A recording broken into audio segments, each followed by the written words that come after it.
윤석열 대통령 부인 김건희 여사가 요즘 괴롭습니다. 국회의원 선거 공천 개입설부터 여당 전당대회 개입설까지 하루가 멀다 하고 새로운 의혹이 쏟아지고 있기 때문입니다. 사실 역대 대통령 중에선 영부인은 아니지만 아들이나 측근들 때문에 곤란을 겪은 사례가 상당수입니다. 그중 대표적인 대통령이 YS 김영삼 대통령입니다. 사실 YS는 취임 초기부터 차남 현철 씨의 국정 개입 의혹으로 상당한 곤란을 겪습니다. YS는 회고록에서 아들 문제가 크게 불거진 것은 1997년 한부철강이 무려 5조 원대 천문학적 부채를 안고 쓰러졌을 때라고 회고를 합니다. 그때 김현철은 쓰러져 가던 한보그룹에 막대한 대출이 이루어지도록 개입했다는 이른바 몸통설에 시달립니다. 그해 1월 31일 마침내 한보그룹 정태수 회장이 검찰에 구속됩니다. 정계와 언론에선 김현철을 한보 특혜의 배우로 지목을 하면서 언제 김현철이 수사받을 것인지 촉각을 곤두세웁니다. YS는 아들을 불러서 사실관계를 추궁합니다. 김현철은 자신은 결백하다고 주장을 합니다. YS는 다시 검찰총장을 불러서 아들 의혹을 수사하라고 지시합니다. 이미 한보 사태에 대해 성역 없는 수사를 하겠다고 대국민 약속을 한 만큼 아들도 예외가 될 수 없다는 게 YS의 생각이었습니다. 그해 2월 21일 김현철은 대검 중앙수사부에 출석해서 26시간 동안 조사를 받습니다. 그런데 검찰이 뚜렷한 혐의를 밝혀내지 못합니다. 검찰총장이 YS에게 보고를 합니다.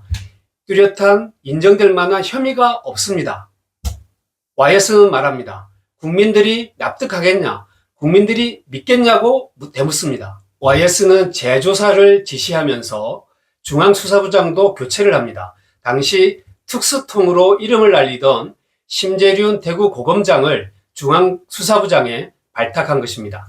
심재륜을 통해 아들 의혹을 한 점 의심 없이 파헤쳐야 국정도 안정적으로 운영될 수 있다고 YS는 판단을 했습니다. 한 달간 보강 수사를 한 검찰은 뜻밖의 혐의를 포착합니다. YS의 대선 자금 중 일부가 여러 차명 계좌에 분산돼 예치되어 있다는 걸 밝혀내는 겁니다. 그 돈은 김현철이 선거 자금으로 모아둔 것이었습니다. 문제는 YS가 아들에게도 알리지 않고 전격적으로 금융실명제를 실시한 것입니다. 차명 계좌에 있던 돈은 어디 갈 데를 잃고 있었던 겁니다. 결국 김현철은 한보 부정대출 사건과는 직접적인 관계가 없는 정치자금으로 받은 돈에 대한 조세포탈 혐의로 피의자가 됩니다. 그래도 YS는 구속수사를 지시합니다. 그리고 취임 4주년을 맞아서 참담하다고 대국민 사과를 다시 합니다. YS 정부에서 공보처 장관을 5년간 지냈던 오인하는 자신의 저서 김영삼 재평가에서 이런 대목을 남깁니다.